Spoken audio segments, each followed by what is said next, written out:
Big Diesel surveyed the shed. "Not bad," he said. "I've seen worse. At least you're all clean." The engines gaped. "It's not your fault," he went on, "but you're all out of date. Your controller should scrap you. Get engines like me. A fill of oil, a touch on the starter, and I'm off, with no bother, no waiting. You have to fuss around you for hours before you're ready." At last the engines found their voices. An inspector had to come and stop the noise. They held an indignation meeting early next morning round the turntable. "Disgraceful," rumbled Gordon. "Disgusting," said James. "Despicable," spluttered Henry. "To say such things to us," burst out Donald and Douglas. "It's to teach him a lesson we'd be wanting." But no one had any good ideas, and at last they all went off to work except for Duck and Stepney. "Never mind," said Duck. "We'll be sure to think of something." "We'll have to be quick then," warned Stepney. But their chance came sooner than expected. Diesel purred comfortably. He was being warmed up well before time. An inspector watched a fitter making adjustments. The wind tugged at the inspector's hat. The fitter replaced the air intake cover. "OK, mate," he said. Diesel saw his coaches waiting at the platform. He rolled proudly towards them. "Look at me, Duck and Stepney," he purred. "Now I'll show you something." He advanced a few yards, then suddenly he coughed, faltered, choked, and stopped. The inspector, meanwhile, had seen nothing of this. He was looking for his hat. "Can we help you at all?" asked Duck and Stepney sweetly. Diesel seethed with baffled fury as they pushed him back to the shed. "My hat!" exclaimed the inspector as the cavalcade went by.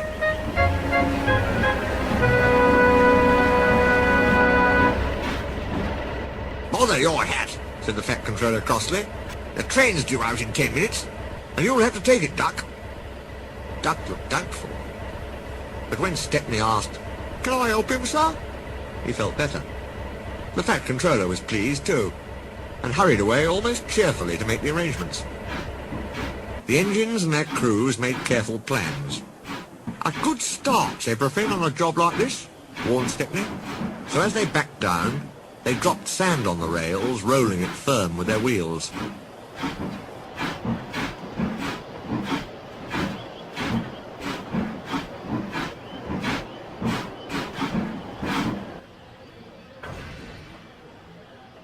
Both controllers were there to see them off.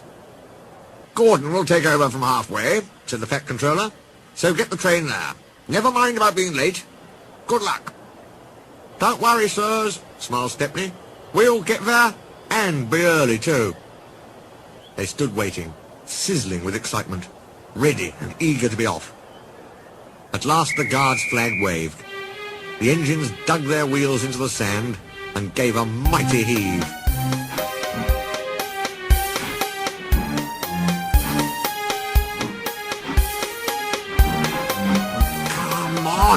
"Come on!" puffed Duck, while Stepney barked excitedly in front. Moving carefully over the points, they reached the open line. "Now for a sprint!" whuffed Stepney. "I'm ready when you are!" puffed Duck. Faster and faster they went, till their wheels were turning at such speed that the side rods were merely blurs.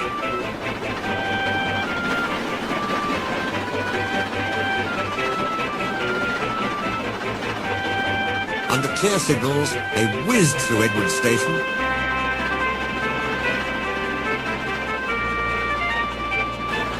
and charged at Gordon's Hill beyond. They felt the drag of their 15 coaches here. It was hard work.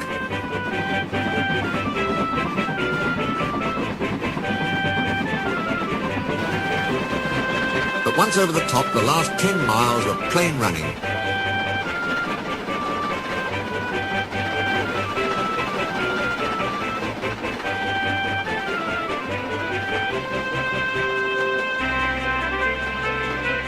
They swept into the big station in fine style.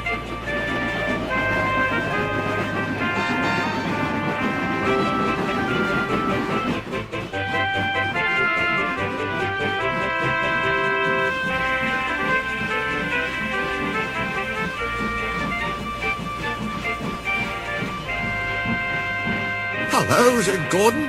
You're early. That's one in the headlamp for old Diesel. Have you heard the latest, he chuckled. Diesel had sucked the inspector's hat into his air pipe. That's why he broke down. James says he's sick as boiler sludge and sulking in the shed. Out of date, are we? Ho, ho, ho! And still laughing, Gordon puffed away.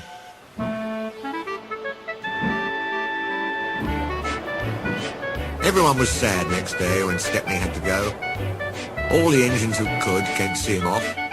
The Fat Controller made a speech, and so did Stepney's controller. Donald and Douglas made everyone sing Old Lang Syne, and then Stepney and his controller puffed off to a chorus of cheers and whistles. Goodbye, Stepney, come again, goodbye, goodbye.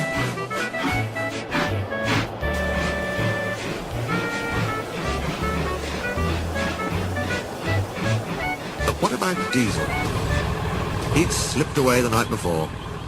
He said goodbye to no one, but left two things behind: the nasty smell of bad manners and a battered bowler hat.